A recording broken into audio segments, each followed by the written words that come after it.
বিসমিল্লাহ, আলহামদুলিল্লাহ, ওয়াসসালাতু ওয়াসসালামু আলা রাসূলিল্লাহ। কোরআন এবং সলাহ বুঝুন আরও সহজ উপায়ে ৩ মিনিটের ভিডিও সিরিজ পার্ট 50B। এই পাঠে আমরা সে সকল ব্যাকরণের রিভিউ করব যেগুলো আমরা এই কোর্সে পড়েছি। এই কোর্সে আমরা ৭টি সর্বনাম শিখেছি এবং ৭টি সংযুক্ত সর্বনাম শিখেছি যেগুলো অন্য শব্দের শেষে যুক্ত হয়। আমরা ৯টি অব্যয়পদ শিখেছি এবং ১১টি ক্রিয়া শিখেছি। আমরা এই সব কিছু ব্যবহার করে সংলাপ বলাও শিখেছি। আমরা যে সকল সর্বনাম শিখেছি সেগুলো হলো হুয়া, হুম, আংতা, আনা, আংতুম, নাহনু এবং হিয়া। আমরা আরও শিখেছি রব্বুহু, রব্বুহুম, রব্বুকা, রব্বি, রব্বুকুম, রব্বুনা, রব্বুহা।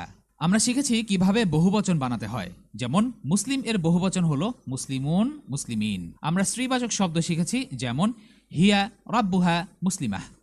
মুসলিমাহ এর বহুবচন হলো মুসলিমাত।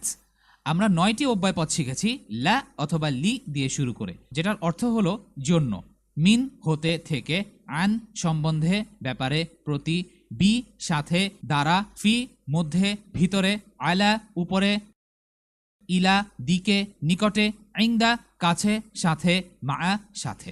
এই সকল অব্যয়পদগুলো আমরা হু, হুম, কা, ই, কাম, না এবং হা এর সাথে ব্যবহার করে অনুশীলন করেছি।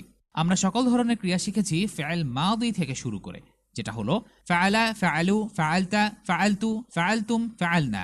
আমরা ফেল মুদারি শিখেছি ইয়াফআলু, ইয়াফআলুনা, তাফআলু, আফআলু, তাফআলুনা, নাফআলু। ফেল আমর ইফআল, ইফআলু, লা তাফআল, লা তাফআলু। File, মাফউল, feel. এবং হুয়া ফাআলা, হিয়া ফাআলাত, হুয়া ইয়াফআলু, হিয়া তাফআলু। আমরা ক্রিয়ার ৩টি মূল শব্দ শিখেছি ফাআলা, ইয়াফআলু, ইফআল। আমরা বিশেষ্যের ৩টি মূল শব্দ শিখেছি ফাইল, মাফউল, ফিল। আমরা ৪ ধরনের ক্রিয়া শিখেছি, সেগুলো হলো ফাতাহা, ইয়াফতাহু, ইফতাহ, নাসারা, ইয়ানসুরু, উনসুর, দারাবা, ইয়াদরিবু, ইদরিব, সামিআ, ইয়াসমাউ, ইসমা। ফাতাহা ক্রিয়ার অনুরূপ আরও ২টি ক্রিয়া শিখেছি আমরা, সেগুলো হলো জাআলা এবং ফাআলা।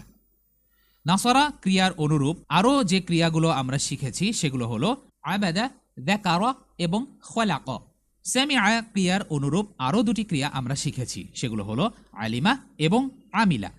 ইনশাআল্লাহ আগামী ৩০ পাঠে 51B থেকে শুরু করে 80B পর্যন্ত আপনারা শিখবেন দুর্বল বর্ণযুক্ত ক্রিয়া, একই বর্ণের পুনরাবৃত্তি ঘটে এমন ক্রিয়া, হামজাহ যুক্ত ক্রিয়া।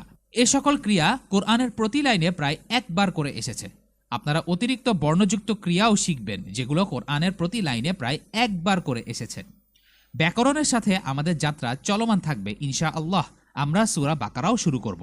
অতএব আসুন আমরা পরম করুণাময়ের নিকট দোয়া করি, রব্বি জিদনি ইলমান, এবং পরবর্তী কোর্সের জন্য প্রস্তুতি নিই। জাযাকুমুল্লাহ খাইর। পরবর্তী কোর্সে আবার দেখা হবে। আসসালামু আলাইকুম ওয়া রাহমাতুল্লাহি ওয়া বারাকাতুহু।